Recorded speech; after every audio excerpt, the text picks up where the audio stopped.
자, 요한계시록을 진행합니다. 먼저 기록 연대하고 저자인데 언제 써졌는가? 언제 써졌는가? 여러분 이렇게 보면 그냥 언제 써졌는가 그러면 그냥 도미티안 때요. 이렇게 하면 끝나는데 이렇게 하는 것이 아니라 언제 써졌는가를 우리가 배경과 성경을 통해서 우리가 추론해보고 그거를 알아봐야 되는 것이죠. 자, 요한계시록의 내용을 쭉 보면 일단은 핍박받는 것 같아요. 그렇죠? 핍박받는 분위기예요. 핍박받는 분이 자 여러분 보세요.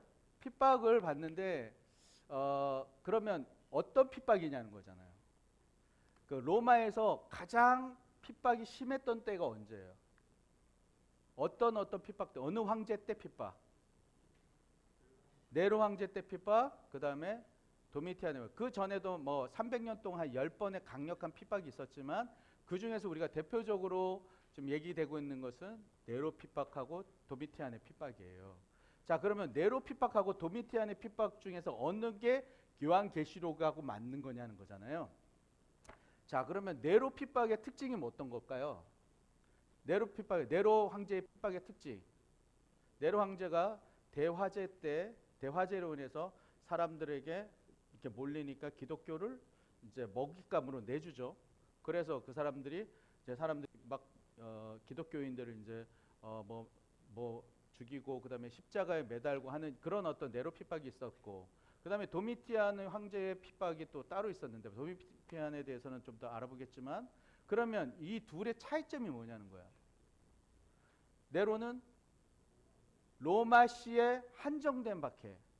그러면 도미티안은 그 전국적에 그 예를 들면 로마가 이제 장악한 지역이라는 거죠. 그러면 자, 이 요한계시록은 그러면 둘 중에 어떤 박해냐는 거야. 어디에 소속된? 어? 그게 근거가 뭐예요? 교회? 자, 이렇게 봐야죠. 요한계시록의 원독자가 누구예요? 원독자. 요한계시록의 원독자. 처음에 요한계시록의 원독자. 소아시아 일곱 교회, 그렇지? 소아시아 일곱 교회가 뭘 당하고 있어요 지금? 핍박당하죠. 그게 로마 제국에 한정돼 있어요. 로마시에 저기 포함돼 있어요. 소아시아가? 아니잖아요. 그러니까 네로가 아닌 거지. 네로 박해가 아니고 소아시아 지역, 즉 지금 터키 지역에 있는 에서버두 사빌라 그 도시에 있는 사람들이 핍박당하는 것 때문에 안타까워서 요한계시록을 쓴 거잖아요.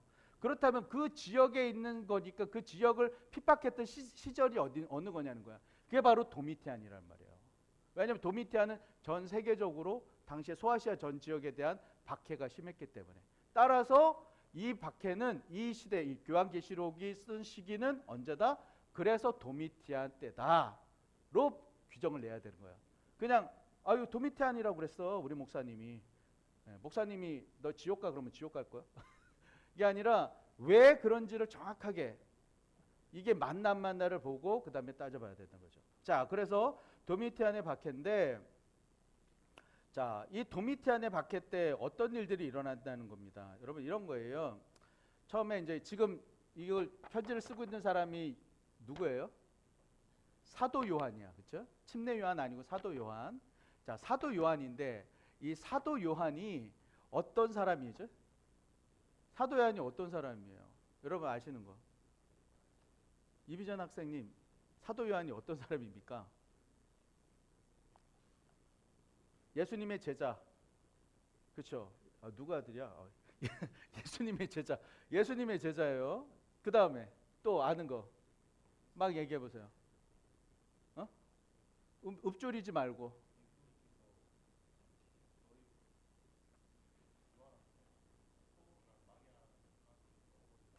그렇지. 저 답을 보는 거야. 뭐냐면 예수님 십자가 달렸을 때 제자들 다 도망갔잖아요. 그때 마리아, 어머니 마리아 그 옆에 있었던 사람이 뭐냐면 사도 요한이었어요. 사도 요한에게 마지막으로 여인이여 당신은 어머니입니다. 여인이여 당신 아들입니다. 아들아 네 어머니다. 그러면서 어머니를 마리아를 갖다가 맡긴 사람이 누구냐면 사도 요한이에요. 이 사도 요한이 그 어머니를 그 마리아를 맡았기 때문에 이 사람이 지금 이제 엄마를 이제 자신의 엄마가 된 마리아를 보호해야 되는 거야. 그러면 지금 예루살렘에 있으면 아까도 말씀드렸지만 예루살렘에 있을 때는 어떤 일이 발생해 지금? 예수님이 신성 모독죄로 지금 돌아가셨기 때문에 죽었기 때문에 수대 그 리더가 팀 리더가 그런 그 죄로 죽었기 때문에 거기에 있는 모두 공범이란 말이에요. 그러니까 공범들도 똑같이 그 죄로 지금 죽게 돼 있는 거야. 그러니까는 사람들이 두려워서 지금 있다가 지금 뭐야 오순절에 성령이 임했을 때 이 사람 뛰쳐나갔다 그랬잖아요. 그럼에도 불구하고 계속 감옥에 갇히잖아요. 베드로도 갇히고 바울도 갇히고 계속 갇히잖아요. 그러니까는 지금 마리아를 보호하기 위해서 사도 요한이 어떤 일을 벌였냐면 예루살렘에서 이 사람이 피신가요. 피해서 어디로 가냐면 에베소라는 곳에 가. 에베소 아시죠? 에베소에 갔어요. 도망가. 에베소에 피신 갔어요. 그럼 에베소에는 당시에 누가 있었냐면 디모데가 지금 담임 목사를 하고 있는 거야. 그 교회에. 응? 에베소가에서 담임 목회를 하고 있는데 근데 희한한 일이 그때 이제 어려운 일이 벌어졌어요. 무슨 일이 벌어졌냐면 그때 이제 우리 사도행전에도 나오지만 5월에 이제 그때 축제가 벌어져요. 축제가 벌어지는데 아데미 축제가 벌어지는데 아데미 축제 때 하는 얘기가 뭐냐면 크도다 아데미 사람의 크도다 에베소 사람의 아데미요. 그래서 막 몇 시간 동안 그것만 외치는 뭐 그런 어떤 그런 일들을 해요. 그러면서 이 사람들이 흥분하니까 그게 사람들 막 웅엉웅엉 하다 보면 분위기에 휩쓸려 가지고 어떻게 했냐면 디모데를 잡아서 광장에 끌어다 놓고 이 사람을 돌로 쳐 죽였어요. 그러면 갑자기 담임 목사가 사라진 거야.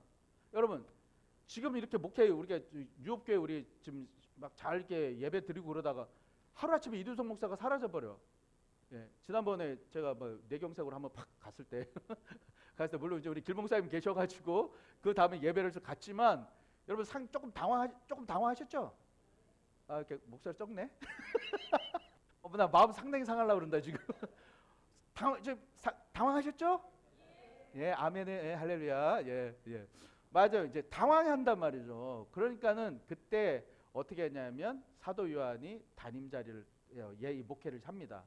목회를 하고 사람들을 성도들을 추슬려서 이제 목회 활동을 하는데 그때 이제 목회하는 도중에 일어난 일이 뭐냐면 도미티안 황제 여기 봐요. 도미티아누스 이 도미티안 황제가 퀴리오스라고 이제 자신을 그렇게 부르라고 그래요. 이게 뭐냐면 온 세상의 주 그러니까 자신을 식격화한 거야. 그러니까 여러분 요한계시록 이후에 그리고 그 도미티안 때 이후에는 뭐냐면 황제 숭배 때문에 여러 가지 문제가 많이 생겨요. 황제 숭배하는데 특별히 이 도미티안은 자신을 갖다가 신과 같이 동격으로 여겨요. 어느 정도냐면 이런 거죠. 에베소에 신상이 있었어. 신상이 있었는데 신상의 높이가 6에서 7m인데 똑같이 자신의 신상도 그 정도 높이에 만들어 놓는 거예요. 그러므로 해서 신격을 동격을 일으켰어. 여러분 다른 어떤 황제들도 본인을 신격화시키긴 했는데 그럼에도 불구하고 신에 비해서 자기는 조금 떨어지는 사람이다라고 해서 그렇게 했었거든요. 그런데 이 도미티아는 그렇지 않아요. 똑같이 두고 뿐만 아니라 자기의 아내도 황후도 신격화시키고 그리고 자기 애가 태어났는데 아기가 태어나자마자 아기가 얼마 안 돼서 죽었어. 그러니까 죽은 그 아이도 똑같이 신으로 만들어요. 그래서 동전에다가 그 아기를 갖다가 심기고 자기와 또 아내의 또 얼굴도 그 주화에다가 넣어서 그걸로 신격화하도록 합니다. 근데 이제 문제는 뭐냐면 그렇게 신격화를 하니까 이제 사람들이 그동안에 이제 기독교에 대해서 좀 이렇게 마음에 불편했던 사람들이 있었을 거 아니에요. 그러니까 그 사람들이 잘 됐다. 이참에 잘 됐다 그러면서 기독교인들을 공식적으로 비판하고 공식적으로 이제 박해하기 시작합니다. 모든 사람들이 그렇게 하기 시작했어요.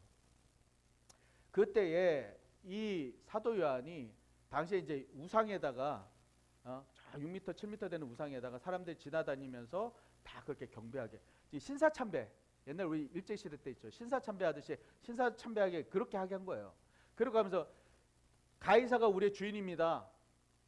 같이 가다가 인사하는 거야. 가이사가 우리의 주인입니다. 하이 히틀러 하듯이 가이사가 우리의 주인입니다. 이렇게 하게 한 거예요. 근데 이걸 못하는 사람이 누가 못해? 기독교인들은 주님은 오직 하나님밖에 없으니까 기독교인들 목사님 유대인들도 못하지 않아요? 유대인들은 공식적으로 인정을 받았어요. 그건 왜냐하면 야훼 하나님에 대해서 신으로 인정해줬기 때문에 인정받았는데 기독교인들은 예수님을 신으로 인정받지 못했어요. 그러다 보니까 이 사람 무신론자들이다. 그러면서 이 사람들이 그렇게 이제 하나님 다이사가 신입니다라는 고백을 못하는 것들을 다 잡아넣는 거죠. 그러니까 특별히 이제 사도 요한이 그 신상 앞에 가가지고 딱 원래는 인사를 해야 돼. 가이사가 신입니다. 도미티안 황제요. 이렇게 해야 되는데 그렇게 절하고 신당에다가 섬기질 않고 사도 요한이 가니까 그거에 대해서 병사들이 잡아서 끌고 갑니다. 끌고 가서 이 사람에게 독약을 먹여요. 이거는 이제 실제로 저기 아니라 다른 문서에 내려온 얘기인데 이야기로 내려온 얘기인데 독약을 먹입니다. 독약을 먹이는데 이 사람이 독을 먹었는데도 아무 해를 받지 않네. 성경 말씀대로. 그래서 안 되겠다 그래가지고 이 사람을 이제 끓는 솥에다가 집어넣어갖고 끓여요. 사람을. 왜냐하면 끓여갖고 이제 나 예수 안 믿습니다 이렇게 하게 하려고 끓입니다. 끓였는데 웬걸? 그 안에서도 평안을 유지하는 거야. 주여. 그래서 나 이거 할 뻔했다 이거. 이렇게 한 거야. 평안을 유지하는 거야. 평안을 유지했어. 그러니까는 도저히 이러면 안 되겠다. 이 사람은 어쨌든 뭐 이제 죽을 사람이 아니니까 그래서 이 사람을 데려다가 저쪽에 에베소에서부터 100km 에베소에 있었으니까 100km 떨어진 반모섬에다가 유배를 시켰다라는 전설이 내려옵니다. 자, 그러면 모든 사람들이 지금 손가락질하고 있잖아요. 그런 상황에서 기독교가 자신들이 이제 세상에 종말이 올 것이다. 예수님이 재림하시면 이제 종말이 온다라고 말했던 이 기독교가 드디어 어찌 보면은 종말을 맞게 된 상황 가운데 들어갔어요. 그렇게 어려운 가운데 들어가 있는 상황에서 지금 기독교의 이제 요한계시록을 작성하게 된 거예요. 자, 사도 요한이 그렇다면 아까 말씀드린 것처럼 이 사람이 그렇게 유배를 갔다라고 우리는 이미도 그렇게 알고 있는데 여러분 우리 성경 계시록 1장 9절 한번 펴보실까요? 성경 계시록 1장 9절. 네, 그러니까 예수를 증거하는 것 때문에 어떻게 됐대요? 반모섬에 있었더니. 자, 이것이 이 사도 요한이 이제 이렇게 유배된 것에 대한 증거라고 보는 거거든요. 그런데 거기에 유배라는 말이 한 마디도 없어요. 유배됐단 말이 한 마디도 없다고. 그러니까 이렇게 유배됐다는 것에 대해서 퀘스천을 달기 시작한 거예요. 그러면 뭘까? 자, 그거는 아마도 이럴 거라는 거죠. 지금 군인들이 감시하고 있는데 만약에 유배됐다면 군인들이 감시하고 있는데 어떻게 요한계시록을 썼냐는 거예요. 보는 앞에서 어떻게 썼냐. 그게 어떻게 또 전달이 됐겠냐. 말이 안 된다. 또 한 가지 근거는 뭐냐면 그렇다면 이 고대의 그러면 문헌들을 좀 봐야 되잖아요. 문헌들을 보면 이 반모라는 섬이 유배지였다라는 문헌이 어느 곳에도 없어요. 따라서 아까 그 내용에 대해서 예수 믿는 것 때문에 반모라는 섬에 있었다라는 표현은 뭐냐면 예수 믿는 것 때문에 이렇게 고난을 받으니 자신이 일시간 피해서 왜냐하면 당시에 이런 사도 요한급 되는 사람이라면 죽여야지 로마에서는 죽여야 그러면 이게 싹이 없어지니까. 그런데 그렇지 않고 이 사람이 살아있을 수도 뭐냐면 반모섬으로 피신 갔을 것이다. 이렇게들 많이들 요즘에는 그렇게 보고 있습니다. 어쨌든 유배를 갔던 피신을 갔던 그 반모라는 섬에서 그가 작성하는 그 요한계시록을 통해서 이 사람들이 지금 핍박받고 여러 가지로 모든 사람들의 손가락이 그들을 향해서 있는 그 시점에서 어떻게 하면 이것들을 극복하고 이겨낼 것인가. 그게 중요한 것이잖아요. 그러면 어떻게 하고 이겨냈는가? 그것의 포인트는 뭐냐면 이런 거예요. 자, 우리가 고난이 오면 그 고난에 대해서 어려움이 오면 그 어려움을 이겨내는 것은 무엇으로 이겨낼 수 있을까요? 고난과 아픔이 있다면 그거를 더 넘어설 수 있는 감격과 은혜가 있으면 그거를 넘어설 수 있다는 겁니다. 그러니까 요한계시록에서 계속 말씀하는 게 뭐냐면 너희들이 그렇게 어려움이 있지만 그럼에도 불구하고 미래에 오실 예수 그리스도의 그 승리하실 어린 양 되신 예수 그리스도를 바라봐야 된다라는 것이죠. 그래야 이것들을 이겨내고 극복할 수 있다. 아까 우리 초대에 말씀드렸던 것처럼 기도를 시작하면, 교인들이 기도를 시작하거나 우리가 뭔가 신앙적으로 더 열심히 살아보려고 하고 또 새 가족이 와서 교회에 정착하려고 그러면 희한하게 사단이 역사를 합니다. 그죠? 교회에 오지 못하도록 하거나 아니면 기도할 때 기도를 방해하거나 아니면 주변에 일이 생겨서 마음이 낙심되게 해서 기도가 잘 안 되거나, 교회 안에 특별히 기도 운동을 일으키려고 그러면은 사단이 역사를 하고 막 이런 일들이 벌어지죠. 그 일들이 있을 때 거기서 멈추는 것이 아니라 어떻게 하냐면 되려 이것을 통해서 사단이 역사하네. 이게 이 길이 맞네. 이 내가 이렇게 가는 길이 맞구나. 라는 어떤 믿음을 가지고 돌파하면서 넘어서 버려야 되는 것이죠. 뚫고 나가야 되는 겁니다. 그럴 때야 거기에서 승리가 있는 것이죠. 사단은 우리가 굴복하길 원해요. 좌절하길 원하고. 그러나 그것을 넘어서서 나가는 모습을 통해서 좀 역사하는 것이죠. 여러분, 그 다윗이, 어린 다윗이 물맷돌을 가지고 이렇게 돌돌서 자기가 이제 이렇게 그 골리앗을 쳐 죽이잖아요. 그런데 다윗이 이렇게 거인 약 3m 되는 골리앗을 죽일 수 있었던 어떤 그런 요인은 뭐냐면 물맷돌에 있지 않아요. 물맷돌에 정확하게 날아가서 얘가 얼마나 기술이 좋으면 날아가서 딱 정확하게 박혔는가. 그게 아니라 어떤 물맷돌이 됐든 뭐가 됐든 간에 이 어린아이가 이길 수 있었던 거는 딱 하나였어요. 너는 칼과 단창으로 나에게 오지만 나는 여호와 하나님의, 야훼 하나님의 능력과 하나님의 힘을 입어서 내가 너에게 나아간다. 그 말씀을 가지고 나갔기 때문에 그가 이길 수 있었던 거거든요. 바로 그거예요. 우리가 삶의 현실 가운데서 지금 모든 사람들이 모든 우리 환경 가운데 손가락질 우리 가운데 오고 있어요. 너 그렇게 해가지고 그 재정 가지고 너 어떻게 살아갈 거야? 니네 교회 어떻게 할 거야? 너 네 문제 그거, 건강의 문제 너 그거 어떻게 할 거야? 네 진로의 문제 어떻게 할 거야? 네가 그렇게 살아가고 되겠어? 이제 명절에 이제 여러분들 가족들 만나면 막 여러 가지 안 좋은 얘기 들을 분들도 있어. 그런 분들도 있죠. 너 그렇게 어떻게 하려고 그러냐고 막 이렇게 얘기할 때도 있어요. 그러나 모두가 손깍질하지만, 그러나 우리는 뭘 해야 되냐면 예수 그리스도의 이름으로 돌파하면서 주님만 보고 나가는 거예요. 그러면 거기에 해답이 있다는 것이죠. 우리가 당한 고난은 아무것도 아니에요. 지금 이 요한계시록 당시에 도미티아네 때 당했던 사람들의 고난은 그 이상을 넘어가는 고난과 아픔이었다고요. 그거를 이 사람들 뭘 바라보냐면 예수 그리스도의 일하실 것들을 바라보고 갔습니다. 우리가 승리해야 돼요. 승리하기 위해서는 어떠한 미태한 그 이상의 박해가 올지라도 그것들을 이겨냈던 당시의 사람들처럼 우리도 믿음으로 승리하는 여러분 되시길 축원합니다.